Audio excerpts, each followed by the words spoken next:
Assalamualaikum warahmatullahi wabarakatuh. Jumpa lagi dengan Sejarah Indonesia. Hari ini kita akan membahas dari Rengas Dengklok hingga ke Jalan Pegangsaan Timur.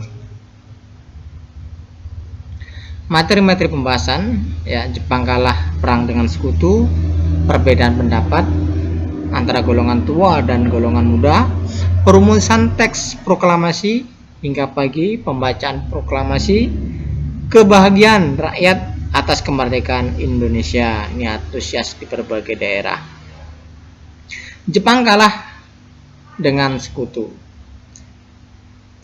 Jadi adanya tragedi pengeboman di kota Hiroshima dan Nagasaki, jelas ini merupakan suatu tonggak sejarah yang dirahasiakan Jepang kepada negara-negara yang menjadi tanah jajahannya. Tetapi ada tokoh pemuda kita yang mendengar kekalahan Jepang melalui radio BBC. Walaupun tidak disiarkan melalui bahasa Indonesia, mereka mengetahui bahwasanya Jepang ini menyerah dengan sekutu. Berita ini kemudian golongan pemuda untuk berkumpul untuk menemui golongan tua agar segera memproklamasikan kemerdekaan. Golongan tua pada saat itu, Soekarno, Muhammad Hatta dan sebagainya, ini sedang memenuhi panggilan di Dalat, ya, dari Dalat sana. Setibanya di Indonesia pada tanggal 15 sore, ya, 15 sore, mungkin sekitar jam 5 sore, ya. Kemudian malam harinya mereka temui untuk segera memproklamasikan kemerdekaan. Maka pihak Soekarno pun, ya, ini belum mau, ya, belum mau memproklamasikan, sehingga golongan pemuda ini mengambil inisiatif bagaimana cara agar golongan tua ini mau memproklamasikan kemerdekaannya. Maka golongan muda mengambil inisiatif untuk mengamankan Soekarno. Maka pada tanggal 16 pagi, kurang lebih jam 4 pagi atau jam 4 subuh, ya, golongan pemuda ini menculik Soekarno ke Rengas Dengklok dengan 2 jet, ya, mobil jeep, ya. Yang satu Soekarno dan keluarganya, dan satu mobil Muhammad Hatta dan keluarganya. Sampai tiba di Rengas Dengklok, maka terjadilah perdebatan antara golongan muda dan golongan tua. Intinya golongan tua mau memproklamasikan kemerdekaan asal dilaksanakan di Jakarta. Maka golongan muda pun menuruti kemauan golongan tua. Mereka kembali lagi ke Jakarta. Ya. Ini pembentukan PPKI, ya. Sampai di Jakarta, ya, ini sudah sampai di Jakarta itu sudah jam 10 malam, ya, sudah jam 10 malam. Jadi sudah larut malam sehingga tidak ada lagi tempat untuk pertemuan. Ya, mereka tiba di hotel itu sudah 15 menit mau tutup, sehingga tidak diizinkan untuk melakukan pertemuan. Maka bingunglah kemudian ada yang mengabari bahwasanya di anggota Jepang itu boleh digunakan, yaitu di rumah Laksamana Maeda. Pembentukan PPKI. Pembentukan PPKI itu ada janji Jepang, ya, Jenderal Taruchi, ya. Mereka membentuk suatu penyemangat bangsa Indonesia karena mereka berjanji di kemudian hari akan memerdekakan ke bangsa Indonesia. Maka langkah-langkah tersebut direalisasikan oleh orang Jepang ini dengan membentuk Dokuritsu Jumbi Chusukai atau dikenal dengan BPUPKI, ya, diketuai oleh Rajiman Widyodiningrat. Karena bangsa Indonesia tidak mau merupakan kemerdekaan ini hadiah dari Jepang, maka bangsa Indonesia mengubah dari BPUPKI menjadi PPKI. Ini perbedaan pendapat tadi, ya, golongan tua dan golongan muda.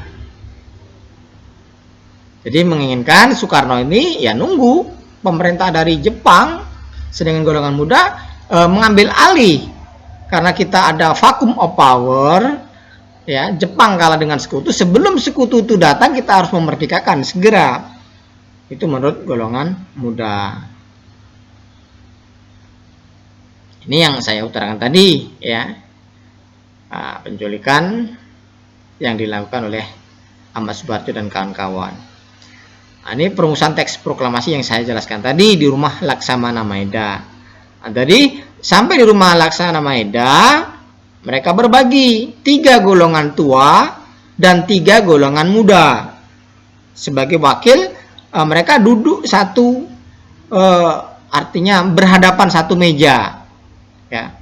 Sisanya mereka berjaga-jaga di teras rumah.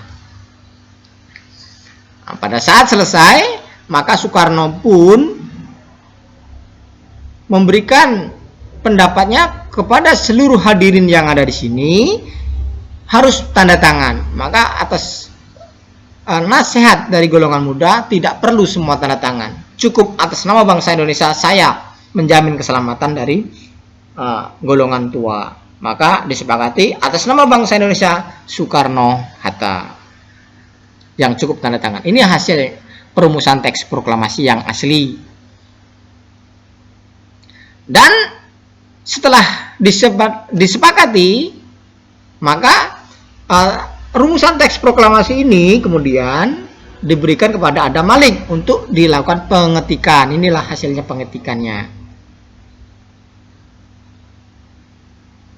Pembacaan teks proklamasi atau naskah proklamasi. Pada mulanya, pembacaan proklamasi ini akan dilaksanakan di lapangan Ikada. Nah, melihat di lapangan Ikada ini banyak sekali tank selapis baja dari senjata-senjata yang modern yang dimiliki Jepang serta pasukan yang lengkap dengan bayonet, maka tidak memungkinkan proklamasi ini akan dilaksanakan di lapangan Ikada. Maka mereka mengalihkan di rumah kediaman Bung Karno di Jalan Pegangsaan Timur nomor 56. Nah, ini pembacaan teks proklamasi. Jadi teks proklamasi dilaksanakan pada hari Jumat pada saat itu. Golongan pemuda menginginkan segera jam 8. Ya, tapi karena Pak Karno pada saat itu tidak mau juga membacakan, karena Pak Karno meminta yang tanda tangan di situ adalah Soekarno-Hatta atas namanya. Jadi dia harus menunggu Bung Hatta. Terjadilah perdebatan, maka kurang lebih sejam setengah lah perdebatan itu, maka akhirnya Bung Hatta pun datang tanpa mereka berjanjian. Mereka pun menggunakan pakaian putih-putih antara Pak Karno dan Bung Hatta. Maka setelah Bung Hatta datang, maka pembacaan teks proklamasi pun dibacakan, diawali dengan sambutan atau pidato Bung Karno dulu. Dan setelah dibacakan proklamasi, dilakukan pengibaran bendera merah putih yang dilaksanakan oleh Suhud dan Latif Hadiningrat. Kemudian diikuti oleh lagu Indonesia Raya. Proklamasi ini disambut baik di berbagai daerah.